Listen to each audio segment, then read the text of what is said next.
Hello everyone, welcome to YouTube channel Civil Service Education, जहां आपको UPSC and other civil service examinations related current affairs और भी बहुत कुछ मिलेंगे। आज का हमारा टॉपिक है current affairs of 22 November 2020। Video के आखिर में एक मोटिवेशनल कोड भी दिया गया है जिसे आप जरूर देखें, जो आपके फ्यूचर को ब्राइट और गोल्स को अचीव करने में हेल्प करेगी। Number 1, ready to help Delhi fight pandemic, says Amarinder. Punjab Chief Minister Amarinder Singh on Saturday said the state government was ready to help Delhi managing its spiraling COVID-19 cases. Delhi में जो कोविड-19 cases बढ़े जा रही है दिन के बाद दिन, पंजाब के चीफ मिनिस्टर अमरिंदर सिंह का कहना है कि वो पूरी तरीके से हेल्प करने के लिए रेडी थी दिल्ली को। The national capital, which has seen a sharp spike in daily COVID-19 cases in the festival season, witnessed 5,879 new cases in the last 24 hours, taking the total to 5,23,117, according to a health bulletin released by the Delhi government. So, ये देखा गया कि last 24 hours में दिल्ली में 5,879 new cases पाए गए हैं और ये केसेस पिछले 2 हफ्ते से बढ़े जा रही है, एक ही लेवल पे बढ़ी जा रही है। Also, 111 more deaths were reported in the city in the past 24 hours, pushing the toll to 8,270. और past 24 hours में 111 जन की मृत्यु की भी खबर आई है और ये टोटल डेथ को ले गई है 8,270 में। The Punjab CM was speaking after digitally launching 107 health and wellness centers to boost healthcare infrastructure in the state and provide health services to patients at the doorsteps in both rural and urban areas. So Punjab के chief minister ने ये help कहा है कि वो दिल्ली को help करने के लिए पूरी तरीके से तैयार है और उन्होंने ये कहा जब वो digitally 107 health and wellness centre launch किए, जो हेल्थ के इंफ्रास्ट्रक्चर को पंजाब में बहुत ज़्यादा बूस्ट करेगी और वहाँ के हेल्थ सर्विस प्रोवाइड करेगी पेशेंट्स को, जो उनके घर पे जाके उन्हें चेकअप करेगी, both rural and urban areas में, विलेजेस एरियाज में भी और सिटीज एरिया में भी। Second, Remdesivir is no magic bullet, but it has its uses. Many doctors who have been treating COVID-19 patients in India say that Remdesivir is no magic bullet, but it may still have its uses. So Remdesivir is एक तरीके का medicine है जो Indian के doctors कोविड-19 के patient को treatment करने के लिए यूज कर रही है। तो उनका ये कहना है कि ये जो मेडिसिन है रेमडेसिविर, ये कोई मैजिक बुलेट नहीं है, ये ऐसा भी कोई मैजिक दवाई नहीं है जो एकदम के लिए फिक्स कर देगी, लेकिन इसका खुद का यूजेस है। The World Health Organization has recently been advising against the use of remdesivir, which is listed as experimental therapy for COVID-19 by the Health Ministry. So, World Health Organization का कहना है कि रेमडेसिविर एक experimental therapy के अंदर में list किया गया है कोविड-19 के ट्रीटमेंट के लिए, लेकिन उनका WHO का ये कहना है कि आप रेमडेसिविर यूज ना करें। The doctor said that to read the WHO recommendation as a strict do or do not do might be a misinterpretation of the evidence. So Indian के डॉक्टर्स का कहना है कि WHO का रिकमेंडेशन जो है कि क्या करना चाहिए क्या नहीं करना चाहिए, शायद ये एविडेंस के आधार पे रखा जाए तो बेहतर होगा, क्योंकि remdesivir may not be magic bullet, पूरी तरीके से ठीक नहीं कर सकती, लेकिन उसका खुद का कुछ यूजेस है जो कोविड-19 पेशेंट को शायद थोड़ा बहुत ट्रीटमेंट दे सकती है। Doctor Nishchal noted that remdesivir, which was initially developed for use in the treatment of Ebola and hepatitis C, was found to be a promising candidate for COVID-19 through in vitro studies. So doctor Nishchal का कहना है कि remdesivir develop किया गया था Ebola virus and hepatitis C के treatment के लिए, लेकिन इसका इसका ट्रीटमेंट कोविड 19 के लिए भी थोड़ा प्रॉमिसिंग देखा गया है कि ये थोड़ा इलाज अच्छा कर सकती है। Next point, COVID-19 is world's biggest challenge, Prime Minister. The COVID-19 pandemic is the biggest challenge the world is facing since World War II and is an important turning point in the history of humanity. Prime Minister Narendra Modi said at the G20 summit on Saturday as he offered India's IT prowess for efficient functioning of the grouping. G20 summit में prime minister Modi ने कहा है कि कोविड-19 pandemic अभी world के लिए बहुत बड़ा चैलेंजिंग फेज है। ये एक बहुत बड़ा चैलेंज है जिसको पूरा वर्ल्ड को फेस करना पड़ रहा है और ये वर्ल्ड वॉर 2 के बाद ये बहुत बड़ा एक ह्यूमैनिटी में कैलामिटी है जो पैंडेमिक आया है। वर्ल्ड वॉर में भी शायद इतने आदमी नहीं मरे थे, शायद वर्ल्ड वॉर में भी पूरे वर्ल्ड को फेस नहीं करना पड़ा था। कुछ कुछ ऐसे कंट्रीज थे जो वर्ल्ड वॉर के वक्त सेफ थी, लेकिन कोविड 19 में हर एक कंट्री को ये फेस करना पड़ा। तो it's like a world war. और पीएम मोदी ने भी कहा है कि वो इंडिया के आईटी प्रोवेस को प्रोवाइड करेगी ताकि ये ग्रुपिंग को फंक्शन कर सके, एफिशिएंट फंक्शन कर सके।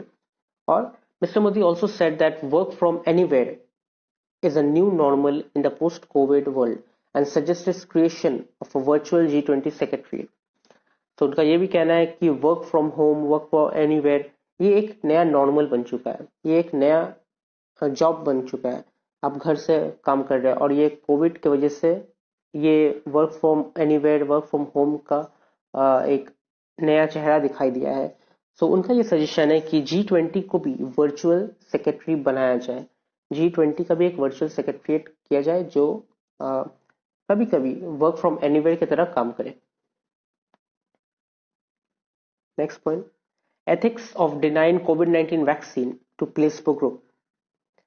On November 20, Pfizer tweeted saying that it would, along with BioNTech, be submitting a request the same day to the US FDA for emergency use authorization of the mRNA COVID-19 vaccine candidate. So नवंबर 20 को Pfizer ने ये tweet किया था कि उन्होंने BioNTech के साथ मिलके एक वैक्सीन तैयार की है जो 94% इफेक्टिव है। एंड सेम डे उन्होंने एफडीए के पास भी रिक्वेस्ट भेजी, सबमिट की कि वो ये वायरस वैक्सीन को इमरजेंसी यूज के लिए ऑथराइज करना चाहते हैं ताकि ये जल्द से जल्द मार्केट पे जाए और यूज हो। The FDA is likely to grant the authorization by the end of the month, जो FDA ने एक्सेप्ट किया ऑथराइजेशन को, based on which the company says the vaccine will potentially be enabled to use in high risk populations in the US by middle to end of December. और Pfizer का कहना है कि ये potentially जो population में ज्यादा हाई रिस्क है कोविड का, वहां पे ये ज्यादा से ज्यादा यूज होगी middle to end of the December तक। The announcement comes 2 days after Pfizer said in a press release that the primary efficiency analysis, the vaccine was 95% effective against COVID-19 disease beginning 28 days after the first dose. First dose देने के 28 days बाद ये 95% effectiveness दिखाई है और ये analysis किया गया है जो कंफर्म केसेस थी उनके ऊपर ट्रीटमेंट करके। So the analysis was carried out in 170 confirmed cases of COVID-19 disease, of which 162 were in the placebo group and just 8 were in the vaccine arm. 170 में से 162 को प्लेसबो ग्रुप में दिया गया। प्लेसबो ग्रुप का मतलब है जिनको ट्रीटमेंट दिया जाता है लेकिन उनको पता होता है कि उनको ट्रीटमेंट दिया जा रहा है, लेकिन एक्चुअली उनको दूसरा मेडिसिन दिया जाता है, एक प्रोटोटाइप वैक्सीन दिया जाता है। तो उसमें देखा गया है कि इट्स 95% इफेक्टिव और 8% को डायरेक्टली वैक्सीन आर्म में वैक्सीन दिया गया है जो रियल वैक्सीन है। तो इससे थोड़ा मार्केट में थोड़ा सबका माइंड इरिटेट हुआ है कि अगर आप प्लेसबो कर रहे हैं कि आप अगर रियल वैक्सीन को फेक के साथ एक्सचेंज करके आप ये देख रहे हैं कि कंफर्म केस जो कैंडिडेट है उनका मेंटालिटी कैसे रिएक्ट करेगा, तो इसके आधार पे ये वैक्सीन का 95% इफेक्टिवनेस है या नहीं, ये वहां पे 50-50% हो जाता है। वहां पे श्योर नहीं होता है कि ये 95% काम करेगा या नहीं, बिकॉज 162 प्लेसबो ग्रुप में ये टेस्ट किया गया है जो कि नकली वैक्सीन से किया गया। So it's question right there. तो देखते हैं अब इसको फ्यूचर में मार्केट में कैसा रिस्पॉन्स मिलता है। Next point, a successful solution to the slash and burn problem. Year after year, farmers in Punjab, Haryana, and Delhi have been burning agricultural waste, particularly the stubble left after the harvesting wheat, leading to environmental hazard such as smoke and particle-rich air, making the air we breathe extremely poisonous.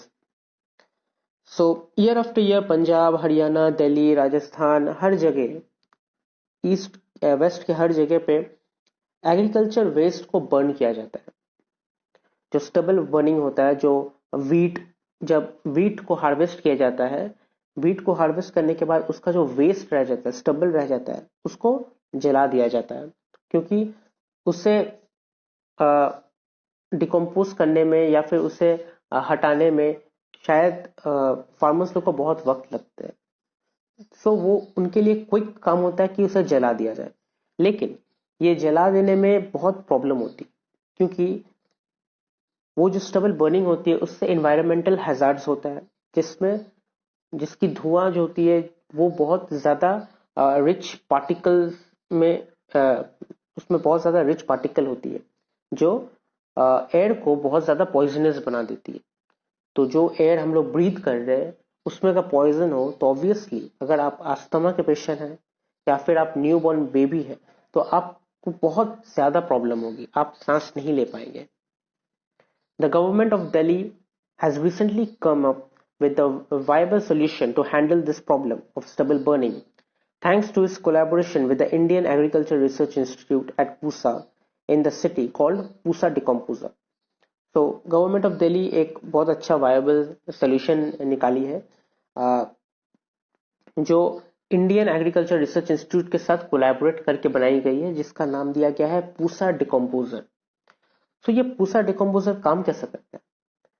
A set of capsules which are dissolved in water containing jaggery, chickpea flour and set for about 8 types of microorganism fungi. तो एक capsule set होता है जिसे jaggery में और chickpea flower, chickpea मतलब मटर जो होती है उसका जो फ्लावर होता है उसमें डुबोया जाता है, डिसॉल्व किया जाता है वाटर के साथ, और उसे 8 टाइप ऑफ माइक्रो ऑर्गेनिज्म के साथ रखा जाता है, essential to quicken the decomposition of the stubble.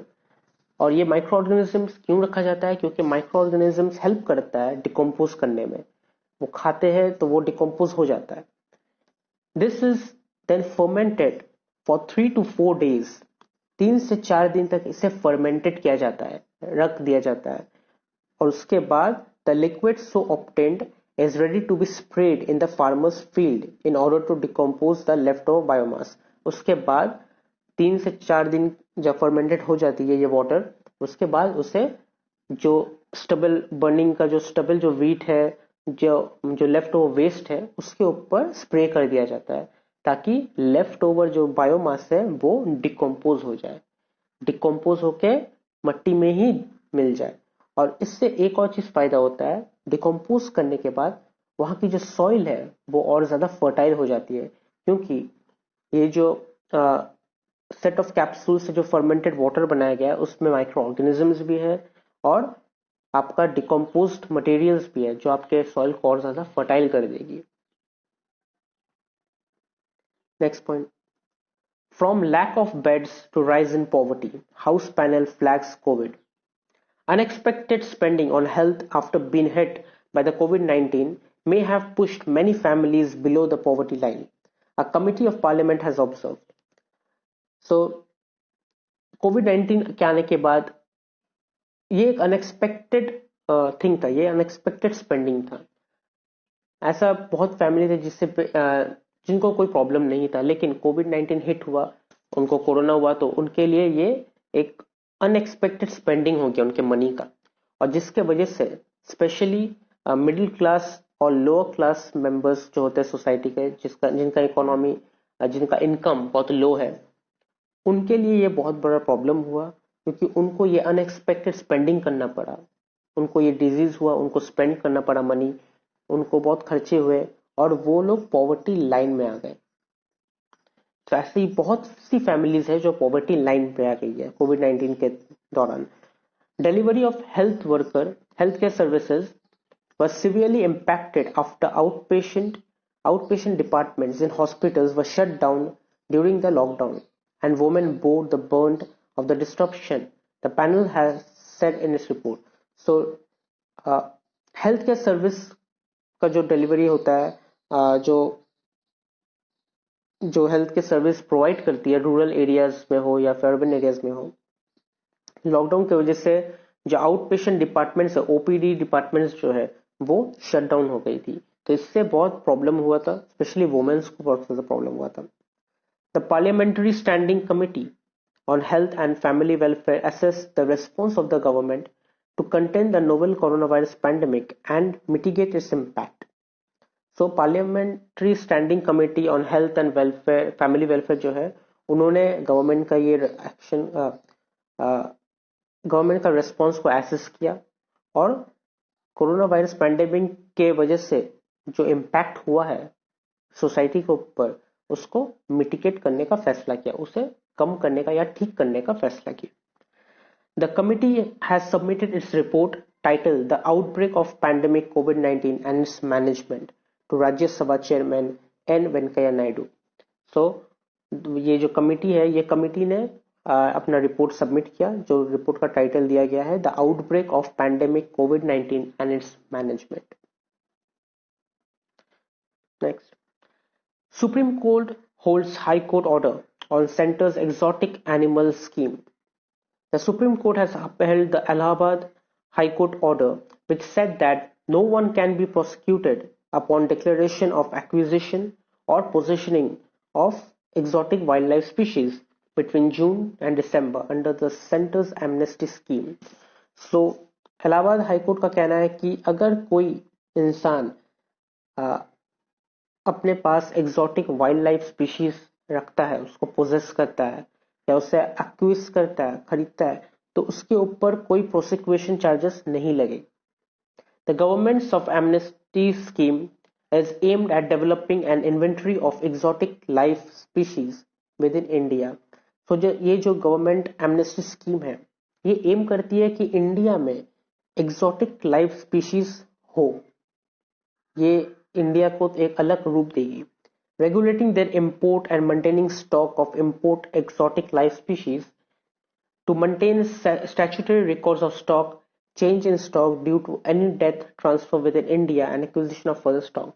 So, exotic animal को import करना, उसे maintain करना, अगर कोई डेथ हो जाए तो उसको ट्रांसफर करना, और फिर उसके जगह स्टॉक को फुलफिल करना।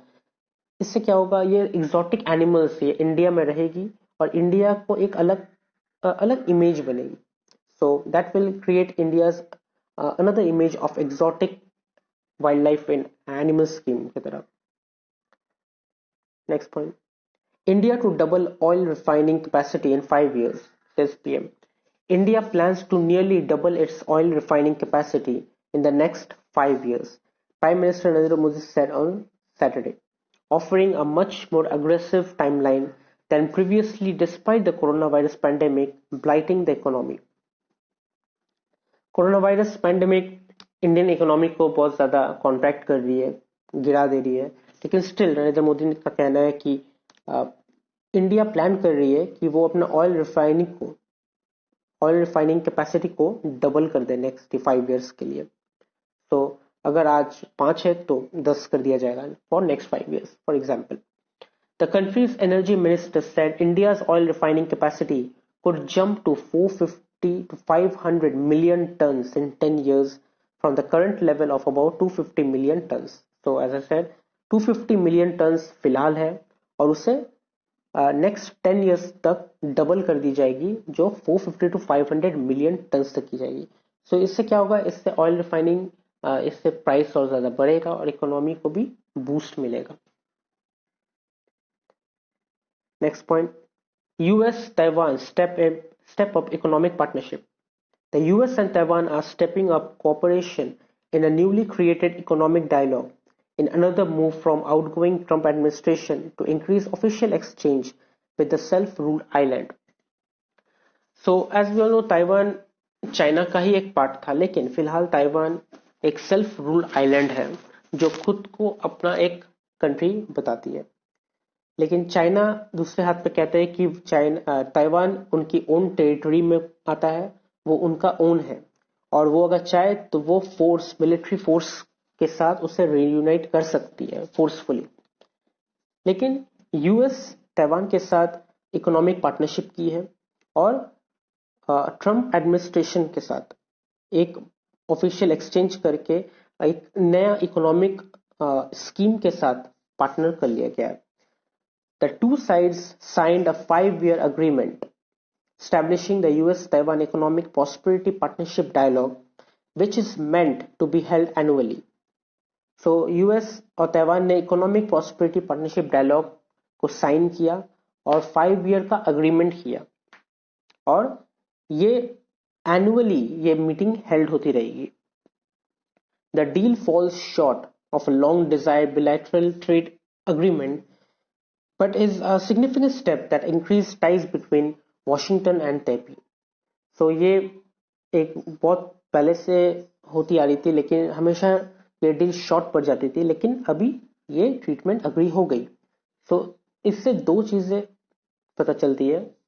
First is US is against China and specially to say Trump administration, Donald Trump is against China और वो चाइना के अगेंस्ट रहने वाले जो भी कंट्रीज हैं जो चाइना को टक्कर देती है वो उनके साथ योगदान देती है।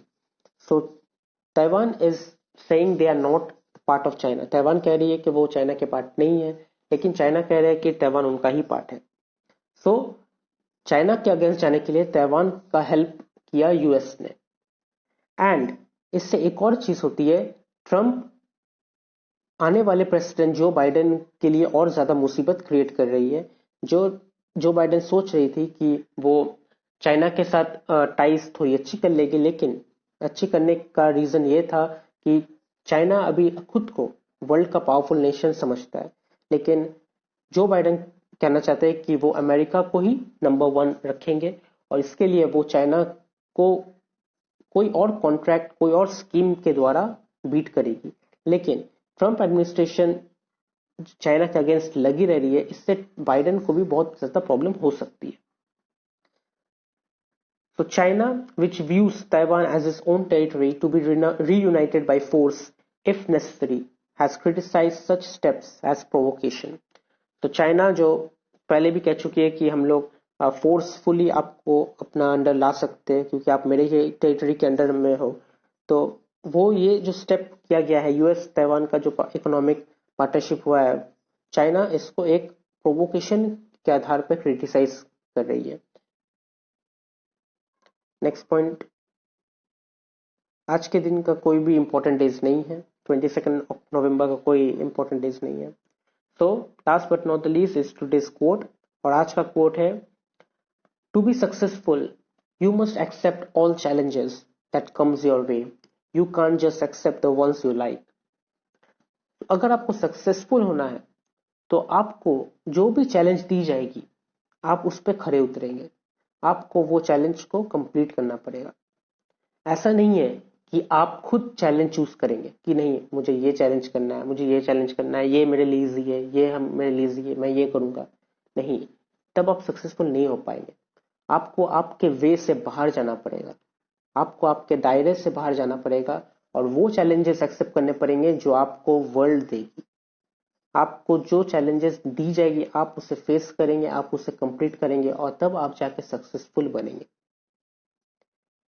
तो अगर आपको ये वीडियो अच्छी लगी तो आप इसे लाइक कीजिए, शेयर कीजिए, कमेंट कीजिए और सब्सक्राइब जरूर कीजिए। Thank you.